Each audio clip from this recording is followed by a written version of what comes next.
ದೇವಸ್ಥಾನದ ಸ್ವತ್ತು ಯಾರಪ್ಪನ ಮನೆ ಸ್ವತ್ತು ಅಲ್ಲ. ಇದನ್ನ ಸುಪ್ರೀಂ ಕೋರ್ಟ್ ತನ್ನದೇ ಆದಂತಹ ಕಾನೂನುಬದ್ಧ ಪರಿಭಾಷೆಯಲ್ಲಿ ಮೊನ್ನೆ ತಾನೇ ಹೇಳಿದೆ. ಇದು ಮೊದಲನೆಯ ತೀರ್ಪೇನಲ್ಲ. ದೇವಸ್ಥಾನ ಮತ್ತೆ ದೇವಸ್ಥಾನಕ್ಕೆ ಸಂಬಂಧಪಟ್ಟಂತಹ ಎಲ್ಲ ಚರಾಸ್ತಿಗಳು ಸ್ಥಿರಾಸ್ತಿಗಳು ಎಲ್ಲವೂ ಕೂಡ ಆ ದೇವಸ್ಥಾನದೊಳಗಡೆ ಕುಳಿತಿರುವಂತಹ ದೇವರು ಅನ್ನೋರಿದ್ದಾರಲ್ಲ ಅವ್ರಿಗೆ ಸೇರಿತ್ತು ಅಂತ ನಾವು ಹೆಂಗಾರು ತಗೋಬಹುದು. ದೇವ್ರನ್ನ ಆಸ್ ಇಟ್ ಈಸ್ ದೇವರು ನಿರಾಕಾರ ನಿರ್ಗುಣ. ಕಾನೂನಿನ ಎಂಟಿಟಿ ಏನು ದೇವರಿಗೆ ಅಂತ ಕೇಳಿದ್ರೆ is like a minor child. ಈಗ ಮೈನರ್ ಹೆಸರಿನಲ್ಲಿ ಕೋಟ್ಯಾಂತರ ರೂಪಾಯಿ ಆಸ್ತಿ ಬಿಟ್ಬಿಟ್ಟು ತಂದೆ ತಾಯಿ ಇಬ್ರು ಶಿವನ್ ಪಾದ ತೇರ್ಕೊಂಡ್ರೆ ಆ ಮೈನರ್ ಆಸ್ತಿನ ಯಾರಾದ್ರೂ ಒಬ್ಬ ಮ್ಯಾನೇಜ್ ಮಾಡಬೇಕಲ್ಲ. Is called custodian of the property. ಅವನು ಪೂಜಾರಿ ಆಗ್ಬೋದು, ಪಾದ್ರಿನೂ ಆಗ್ಬೋದು, ಬಿಷಪ್ ಆಗ್ಬೋದು, ಮುಲ್ಲಾ ಆಗ್ಬೋದು, ಹೂಎವರ್ ಮೇ ಬಿ. ಅವರು ಕಾನೂನಿನಲ್ಲಿ ದೇವರ ಪರವಾಗಿ ಅದನ್ನ ನಿರ್ವಹಿಸುವಂತಹವರು.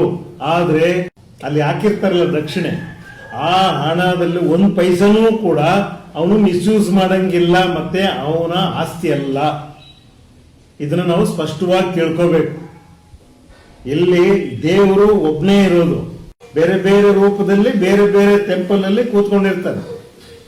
ಒಂದ್ ಕಡೆ ವಿಷ್ಣು ಇರ್ಬೋದು, ಇನ್ನೊಂದ್ ಕಡೆ ಶಿವ ಇರ್ಬೋದು, ಇನ್ನೊಂದ್ ಕಡೆ ಮಂಜುನಾಥೇಶ್ವರ ಇರ್ಬೋದು, ಇನ್ನೊಂದ್ ಕಡೆ ಯೇಸು ಇರ್ಬೋದು, ಇನ್ನೊಂದ್ ಕಡೆ ಅಲ್ಲ ಇರ್ಬೋದು. ಯಾರು ಯಾವ್ದಾವುದೇ ಹೆಸರಿನಲ್ಲಿ ಇಟ್ಕೊಂಡಿರ್ತಾರೆ. ಬಟ್ ಇರೋನ್ ದೇವರು ಒಬ್ಬನೇ ಅಂತ ಆಸ್ತಿಕರೆಲ್ಲರೂ ಕೂಡ ನಂಬ್ತಾರೆ.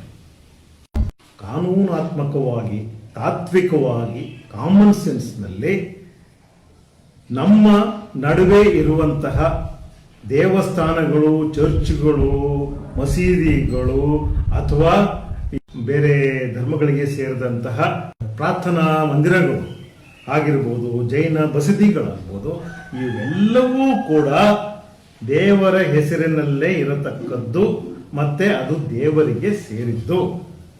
ಅಲ್ಲಿ ಇರುವಂತವರು ಅವರು ದೇವರ ಸಮಾನರಲ್ಲ. ಈಗ ಸುಪ್ರೀಂ ಕೋರ್ಟು ಕೊಟ್ಟಿರುವಂತಹ ತೀರ್ಪು ಹಿಂದೂ ಧಾರ್ಮಿಕ ಕಾಯ್ದೆ ಅಡಿಯಲ್ಲಿ ಮತ್ತೆ ಎಲ್ಲ ಬರುವಂತಹ ದೇವಸ್ಥಾನಗಳೇನಿದ್ದಾವೆ ಅವುಗಳೆಲ್ಲರ ಒಂದು ಆಸ್ತಿ ಪಾಸ್ತಿಗಳೆಲ್ಲವೂ ಕೂಡ ದೇವರಿಗೆ ಸೇರಿದ್ದು ಅಂತ ಹೇಳುವಂಥದ್ದು ಇದೆಯಲ್ಲ, ಅದು ತಾತ್ವಿಕವಾಗಿ ಸರಿ, ಕಾನೂನುಬದ್ಧವಾಗಿ ಸರಿ, ಮತ್ತೆ ಕಾಮನ್ ಸೆನ್ಸ್ಗೆ ಸಂಬಂಧಪಟ್ಟಾಗಿಯೂ ಹೇಳೋದಾದ್ರೆ ಇದು ಕೇವಲ ಹಿಂದೂ ಧಾರ್ಮಿಕ ದತ್ತಿ ಕಾಯ್ದೆ ಅಡಿ ಮಾತ್ರ ಬರುವಂಥದ್ದು ಮಾತ್ರ ಅಲ್ಲ. ಕ್ರೈಸ್ತರದ್ದು ಅಥವಾ ಮುಸ್ಲಿಮ್ಸ್ದು ಮತ್ತೆ ಚರ್ಚ್ಗಳು ಮತ್ತೆ ಮಸೀದಿಗಳು ಅಥವಾ ಜೈನರ ಬಸದಿಗಳು, ಸಿಖ್ರ ಪ್ರಾರ್ಥನಾ ಮಂದಿರಗಳು, ಇವೆಲ್ಲವೂ ಕೂಡ ಹಿಂದೂ ದೇವಸ್ಥಾನಗಳಿಗೆ ಸಮಾನಾರ್ಥಕವಾದಂತಹ ಸಮಾನವಾದಂತಹ ವಿಚಾರಗಳೇ.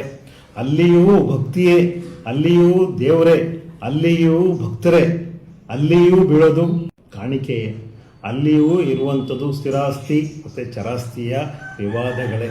ಇವೆಲ್ಲವೂ ಕೂಡ ದೇವರ ಹೆಸರಿನಲ್ಲೇ ಇದ್ದರೆ ಕ್ಷೇಮ. ಇಲ್ಲಿ ದೇವರು ಮತ್ತೆ ಪೂಜಾರಿ ನಡುವೆ ಬಹಳ ದೊಡ್ಡ ಗ್ಯಾಪ್ ಇದ್ದೇ ಇರುತ್ತೆ. ಪೂಜಾರಿನ ನಮ್ಮ ರೆಪ್ರೆಸೆಂಟೇಟಿವ್ ಆಗಿ ಇಟ್ಕೊಂಡು ಅವ್ರ ಮೂಲಕ ನಮ್ಮ ಒಂದು ಅಹವಾಲುಗಳನ್ನ ದೇವರಿಗೆ ಕೊಡೋದು ಅಷ್ಟೇನೆ. ಅದು ನೀವು ಟೆಂಪಲ್ನಲ್ಲೂ ಆದ್ರೂ ಅದೇ ಕೆಲಸ ಮಾಡ್ತಾರೆ, ಚರ್ಚ್ಗೆ ಹೋದ್ರೆ ಪಾದ್ರಿ ಮಾಡೋದು ಕೆಲಸನೂ ಅದೇನೆ, ಅಥವಾ ಮಸೀದಿಲಿ ಮುಲ್ಲಾ ಮಾಡೋದು ಕೆಲಸನೂ ಅದೇನೆ. ಅವನು ವಾಪಸ್ ಎಲ್ಲಿಗೆ ಬರ್ತಾನೆ? ಅವನು ವಾಪಸ್ಸು ನಮ್ಮ ಸಮುದಾಯಕ್ಕೆ ಬಂದು ಊಟ ಮಾಡಬೇಕು. ಬೆಳಗಿನ ತಿಂಡಿನೂ ಅವನೇ ತಿಂತಾನೆ, ಮಧ್ಯಾಹ್ನ ಊಟನೂ ಮಾಡ್ತಾನೆ, ರಾತ್ರಿ ಮಲಗ್ತಾನೆ. ದೇವರಲ್ಲ, ಅವನನ್ನ ನಾವು ನಡೆದಾಡುವ ದೇವರು, ಉಳಿದಾಡುವ ದೇವರು, ಮಾತನಾಡುವ ದೇವರು ಅಂತಲ್ಲ, ಬಗೆ ಬಗೆಯಾಗಿ ಅವನನ್ನ ವರ್ಣಿಸುವಂಥದ್ದು ಆಗಲ್ಲ. ಇದು ದೇವರಿಗೆ ನಾವು ಮಾಡುವಂತಹ ಒಂದು ಅಪಮಾನ, ಒಂದು ಅವಮಾನ ಅಂತಾನೆ ನಾನು ಅಂದ್ಕೊಳ್ಳೋದು. ನಮಗೆ ದೇವರ ಕಲ್ಪನೆ ಸರಿಯಾಗಿ ಇರುವಂಥದ್ದು ಬಹಳ ಮುಖ್ಯ ಆಗ್ತದೆ. ಇಲ್ಲಿ ಯಾಕೆ ಈ ಒಂದು ತೀರ್ಪನ್ನ ಸುಪ್ರೀಂ ಕೋರ್ಟ್ ಕೊಟ್ಟಿದೆ ಅನ್ನುವಂಥದ್ದನ್ನು ಕೂಡ ನಾವು ಇವತ್ತು ಅರ್ಥ ಮಾಡ್ಕೋಬೇಕು. ಮುಖ್ಯವಾಗಿ ಭಕ್ತರು ಅರ್ಥ ಮಾಡ್ಕೋಬೇಕು. ಇಲ್ಲಿ ಎಲ್ಲವೂ ಸರಿ ಇಲ್ಲ. ದೇವಸ್ಥಾನ ಕೊಳ್ಳೆ ಹೊಡೆಯಲಾಗ್ತಾ ಇದೆ. ದೇವಸ್ಥಾನದಲ್ಲಿ ಬಂದು ಬೀಳುವಂತಹ ಹಣಕಾಸು ಅವ್ಯವಹಾರಕ್ಕೆ ಒಳಗಾಗ್ತಾ ಇದೆ, ಹಣ ಲೂಟಿ ಆಗ್ತಾ ಇದೆ.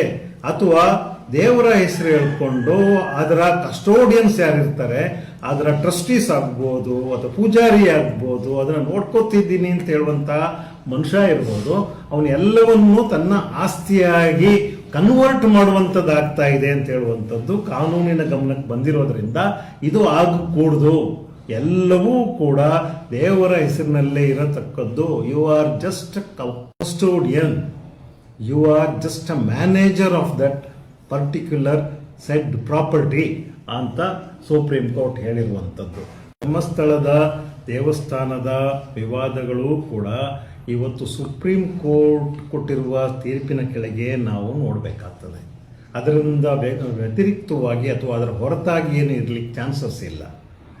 ನಮ್ಮ ಮನೆ ಪೂಜಾ ಕೊಠಡಿಯಲ್ಲಿ ನಾವು, ನಮ್ಮ ಮನೆ ಸದಸ್ಯರು, ನಮ್ಮ ಮನೆ ಮಕ್ಕಳು ಅವರು ಪೂಜೆಯನ್ನು ಮಾಡ್ಕೊಂಡು ಒಂದಿಷ್ಟು ಗಂಟೆ ಬಾರಿಸಿ ಹೋಗೋದನ್ನ ಮಾಡ್ತೀವಿ. ಅದನ್ನ ನಾವು ದೇವ್ರ ಮನೆ ಅಂತ ಕರ್ಕೊತೀವಿ. ಅದರೊಳಗಡೆ ಪಕ್ಕದ ಮನೆಯವನಿಗೆ ಏನು ಕರೆದು ಪೂಜೆ ಮಾಡು ಅಂತ ಏನು ಹೇಳಲ್ಲ. ಅಥವಾ ಊರಿನವ್ರನ್ನೆಲ್ಲ ಬಂದ್ಬಿಟ್ಟು ನಮ್ಮ ಮನೆ ಒಳಗಡೆ ನಾವು ದೇವ್ರ ಕೋಣೆ ಮಾಡ್ಕೊಂಡಿದ್ದೀವಿ, ನೀವು ಬಂದು ಪೂಜೆ ಮಾಡ್ಬೋದು ಅಂತ ಏನೂ ಹೇಳಲ್ಲ. ಅದು ಯಾರೂ ಕೂಡ ಒಪ್ಕೊಳ್ಳೋ ವಿಚಾರವೂ ಅಲ್ಲ. ಆದರೆ ನನ್ನ ಮನೆಯ ಪಕ್ಕದಲ್ಲೇ ಅಥವಾ ನನ್ನ ಮನೆಯೇ ನಾನು ದೇವಸ್ಥಾನವಾಗಿ ಪರಿವರ್ತನೆ ಮಾಡಿ ಎಲ್ಲರನ್ನೂ ಬನ್ನಿ ಬನ್ನಿ ಬನ್ನಿ ನಾನು ದೇವಸ್ಥಾನ ಕಟ್ಟಿದ್ದೀನಿ, ನೀವು ಬಂದು ಪೂಜೆ ಮಾಡಿ ಅಂತಂದರೆ that becomes a public place. ಅದು ಪಬ್ಲಿಕ್ ಪ್ರಾಪರ್ಟಿನೇ ಆಗೋದು.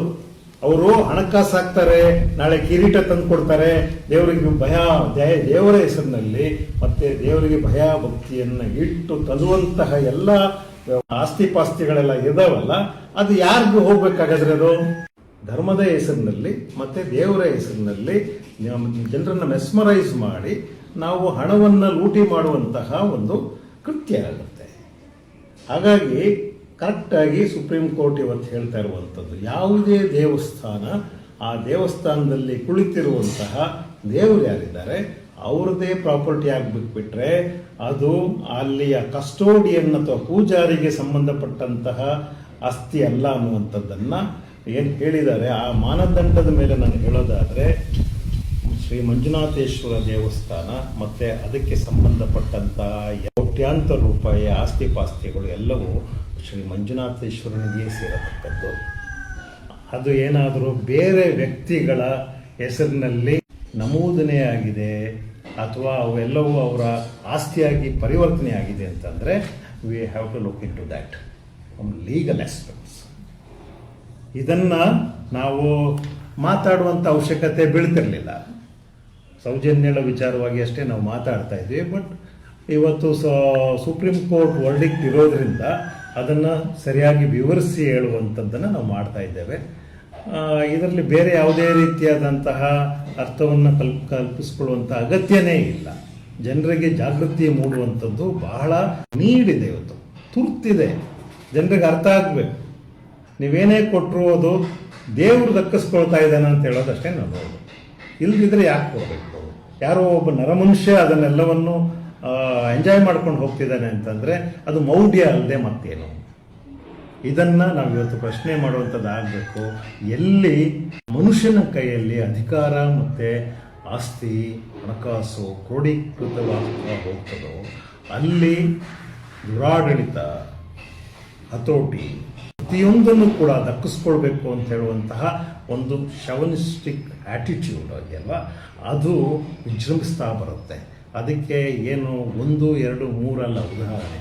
ಇವತ್ತು ನಮ್ಮ ದೇಶದಲ್ಲಿ, ನಮ್ಮ ಮುಂದುವರೆದಂತಹ ರಾಷ್ಟ್ರವಾದಂತಹ ನಮ್ಮ ಅಮೇರಿಕಾದಲ್ಲಿ ಇವತ್ತು ನಾವು ಅದನ್ನು ಫಿಸಿಕಲ್ ಆಗಿ ಕಾಣ್ಬೋದು. ಹೇಗೆ ಟ್ರಂಪ್ ಹೇಗೆ ವರ್ತಿಸ್ತಾ ಇದ್ದಾನೆ ಅಂತ ಹೇಳುವಂಥದ್ದನ್ನು ನಾನೇನು ಬಿಡಿಸಿ ಹೇಳಬೇಕಾ? ಅವನು ಮಾನ ಮರ್ಯಾದೆ ಇದ್ದಂಗೆ ಆಡ್ತಾ ಇದ್ದಾನೆ. ಇಡೀ ಪ್ರಪಂಚ ಉಗಿತಿದ್ರೂ ಕೂಡ ಅವನು ಅದನ್ನು ದಕ್ಕಿಸ್ಕೊಳ್ಳೋಕ್ಕೆ ನೋಡ್ತಾ ಇದ್ದಾನೆ ಬಿಟ್ಟರೆ, ಸಮಜಾಯಿಷಿಗಳನ್ನ ಕೊಟ್ಕೊಂಡು ಹೋಗ್ತಾ ಇದ್ದಾನೆ ಅಂತ ಬಿಟ್ಟರೆ ಅವನಿಗೆ ಯಾವುದೇ ರೀತಿಯಾಗಿ ನಾನು ಮಾಡಿದ ತಪ್ಪಾಗಿದೆ, ನಾನು ಕ್ಷಮೆ ಕೇಳ್ತೇನೆ, ನಾನು ಪದವಿಯಿಂದ ಕೆಳಗಿಳಿತೇನೆ ಅಂತ ಹೇಳುವಂಥದ್ದು ಅವನಿಗೆ ಬರಲ್ಲ. ಯಾಕೆ ಅಂತಂದರೆ ಅವನಿಗೆ ಅಷ್ಟೊಂದು ಹೋಲ್ಡ್ ಇದೆ ಪ್ರಾಪರ್ಟಿಗಳ ಮೇಲೆ. ಅಂದರೆ ಇಡೀ ಪ್ರಪಂಚವನ್ನೇ ಪ್ರಾಪರ್ಟಿ ಮಾಡ್ಕೊಂಡು ಕೂತಿದ್ದಾನೆ ಅವನು. ಒಂದು ರೀತಿ ದೇವ್ರಕ್ಕಿಂತನೂ ಮೇಲ್ಗಡೆ ನಾನು ಇದ್ದೇನೆ ಅಂತ ಹೇಳುವಂಥದ್ದು.